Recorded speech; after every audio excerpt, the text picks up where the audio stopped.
This is very well formed for you, and it's rejuvenating. It's like if your battery pack was at 90%, perfect, because you're going to be able to use your willpower to do more things because you're not focusing on to like 9 things at once. You're able to be like, oh, I'm doing this. Next part. Instead of a computer going, we need to do everything. It's more like, okay, what can you realistically do in this moment? And that comes from being very grounded. And then when I'm looking at your heart chakra, this is actually where there's a lot of, this is your power center. This is where all the green is coming from. And when I'm looking at the shape and the color surrounding this, to me this is talking about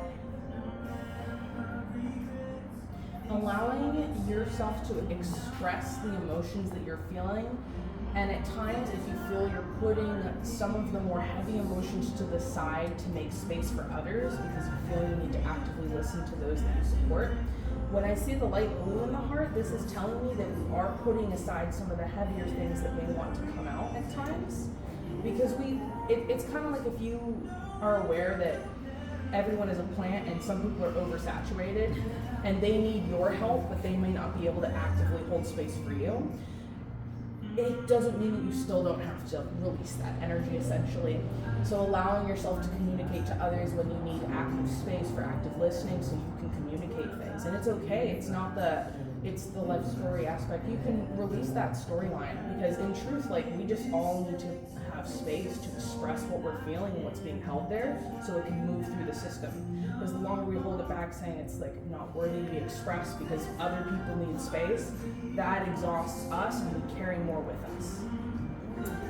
And then when I'm looking between the throat chakra and the eye, and I use really the throat chakra to explain what's going on with the heart. So that's more, and it's a really well-formed chakra for you too. So this is like speaking your truth when you feel called to create balances if you feel there's any social injustices for yourself or others, like speaking up as like a collective, almost like a mothering, nurturing archetype to the people around you, where if something needs to be said, you have the wisdom and the discernment to know where you're coming from a state of love when you deliver something maybe a little bit more intense or necessary that's a little bit more stern. It's important. The energy of the third eye and the crown chakra to me, this is talking about allowing yourself times to release the yellow and white. To me, this is like spiritual intuition meets logical real world thinking. So you're mixing both. It's kind of like taking like downloads of information that you get through your intuitive senses and recognizing, are you going to trust your gut with that type of XYZ logic of what's physically in front of you? And then your intuition, which informs you a lot about the tone, the texture, the way energy feels when people walk into spaces, how do you feel about it? That's your intuition saying, you might be, I see you balancing between both, where at times you feel more like, if I didn't see it logically, then it might not make sense. And that can be a bit when we doubt our intuition. But when we lean more into that and we're like, no, I can tell something's up. Yeah. That's where I feel the channel becomes more clear for you, and it creates more of a sense of understanding of, oh, I can really step back and see this with a clear perspective. Oh, the sun came out, yeah. Just like that. So teary. It's like a greater awareness comes to you when you allow yourself to trust that you're sensing things for a reason. And that's actually really the last aspect of the crown chakra. Think of this as like a Wi-Fi signal to the universal internet. And when we get downloads, we can translate high levels of information and take them through our intuition and then format them into a more emotional expression or a mental expression that feels clarified. It's like surrendering to things we don't understand, but we can feel in our heart that they are true.